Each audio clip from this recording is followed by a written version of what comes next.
سلام و درودی به پایان به اهلی هنر و خصوصا به استاد عزیز آقای جمشید حلیم.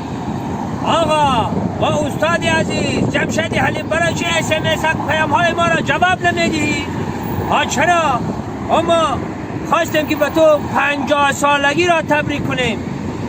از خود دبی خواستیم که به شما حرف بزنیم. افسوس که ما تماس گرفتن نتوانستیم با شما استاد عزیز. ما خواستم که 50 سالگی را مبارک بادت بگم استاد عزیز. انا 150 سال دیگر عمر ببینی و در بالای سر ما شاگردا چنین شاگردا باشی و سربلند باشی. بازم 50 سالگیت مبارک استاد.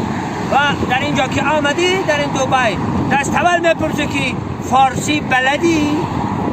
آره آقا جان، فارسی بلدی؟ میخواستم که با زبان فارسی داری تو را تبریک بکنم استاد عزیز. انا 50 سالگی را 50 سالگی مبارک باشد. از نام شیخ دستمراد شریف تبریک میکند از خود برج خلیف. سربلند باش استاد عزیز، سربلند باش.